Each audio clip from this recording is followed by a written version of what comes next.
வணக்கம். விநாயகர் சதுர்த்தி அன்னைக்கு ஒரு ரொம்ப சிறப்பான ஒன்று நான் சொல்கிறேங்க. அதாவது விநாயகர் சதுர்த்தி வருகிற 27/8/2025 புதன்கிழமை அன்னைக்கு வருது. புதன் பகவான் அப்படின்னாலே கல்வி கேள்விகளில் சிறந்து விளங்கக்கூடியவர், நிலபுலன்களுக்கு சம்பந்தப்பட்டவர். எனவே இதெல்லாம் நம்ம சேரும்போது ரொம்ப ஒரு அம்சமான ஒரு நல்ல ஒரு சதுர்த்தி திதியில் 4ஆம் திதி என்று சொல்லக்கூடிய சதுர்த்தி திதி தான் நம்மளுடைய விநாயகர் சதுர்த்தி.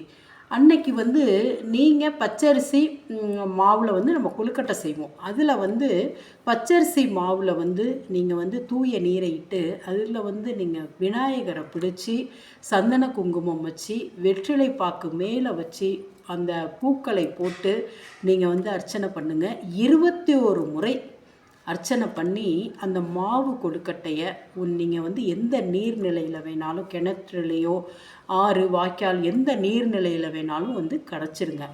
அப்படி கரைக்கும் போது நம்ம வீட்டில் உள்ள எல்லா பிரச்சனையும் தீரும். அதே நேரம் நம் உடலில் உள்ள மருத்துவ செலவு, மருத்துவ பிரச்சனைகள், நம் மன கஷ்டம், உடல் கஷ்டம், குடும்ப கஷ்டம், எந்த ஒரு வீட்டில் எந்த ஒரு குடும்ப சண்டை எதாக இருந்தாலும் அந்த மாவு பிள்ளையார் நீங்கள் பிடிச்சிருக்கீங்கல்ல, பச்சரிசி மாவு பிள்ளையார், அது வழியே கரைஞ்சி போயிடும் அப்படிங்கிறது நம்ம சாஸ்திரத்தில் சொல்லியிருக்காங்க.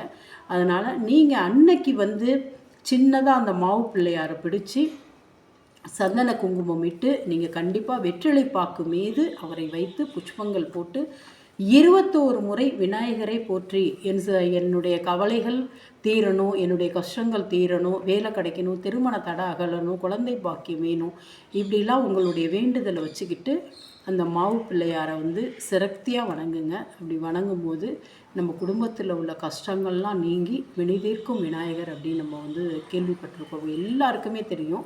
அந்த வினை தீர்க்கும் விநாயகர் வினைகளெல்லாம் அவருடைய அந்த மாவு பிள்ளையாரில் எடுத்துகிட்டு அதை நீங்கள் நீரில் கரைக்கும் போது உங்கள் குடும்பத்தில் உள்ள கஷ்டங்கள் எல்லாமே போயிடும்.